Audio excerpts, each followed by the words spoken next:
ప్రజలకు సంబంధించినది ఏ పని అయితే ఉందో, పేదవాళ్ళకు సంబంధించినది ఏదైతే పని ఉందో, ఈ ప్రాంతం బాగుపడడానికి ఏదైతే పని ఉందో అందరూ కూడా ఇళ్ల నుంచి, వీధుల్లో నుంచి, గ్రామాల నుంచి, మండలాల నుంచి బయటకు వచ్చిన రోజు ప్రభుత్వం వచ్చి చేస్తుంది.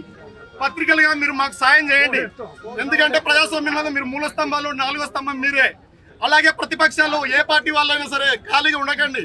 ముఖ్యంగా ప్రజల్లో కృతజ్ఞత ఉండాలా. ఆర్డీటీ నుంచి తీసుకున్న తర్వాత తిరిగి రుణం తీర్చాల్సిన సమయం వచ్చింది. మనల్ని డబ్బులు అడగట్లేదు, వాళ్ళు వచ్చి ఒక గొంతు ఇవ్వమని అడుగుతున్నారు. అట్లాంటి సంస్థ పోగొట్టుకుంటే మ్యాన్చు ఫెరర్ కానీ, రంగయ్య కానీ, లేదా జగన్ సార్ కానీ మా పార్టీకి వచ్చే నష్టం లేదు. కానీ ఈ ప్రాంతానికి నష్టం వస్తుంది, ఈ ప్రజలకు నష్టం వస్తుంది, ఈ పేదలకు నష్టం వస్తుంది. అందుకనే మీరు మనసు పెట్టి ఆలోచన చేయండి. వాళ్ళు ఎప్పుడెప్పుడు మీకు సాయం చేశారు, మీ ప్లేట్లో అన్నమైనారు, మీ పొలంలో విత్తనాలు అయినారు, ఎరువులు అయినారు, మీ ఆరోగ్యం బాగాలేకపోతే బిల్లులు అయినారు. వాళ్ళు అట్లాంటి వాళ్ళని పోగొట్టుకుంటే మనకు కృతజ్ఞత లేదనిపిస్తుంది. అందువల్ల మీరు నిలబడాల్సిన సమయం వచ్చింది. ఒకవేళ మీరు నిలబడకపోతే ఈ చరిత్ర మిమ్మల్ని క్షమించదు, నన్ను కూడా క్షమించదు. సమన్వయకర్తగా, ఒక ప్రధాన ప్రతిపక్షానికి నాయకుడిగా నేను పిలుపునిచ్చాను. మా వాళ్ళు అందరూ అందుకున్నారు.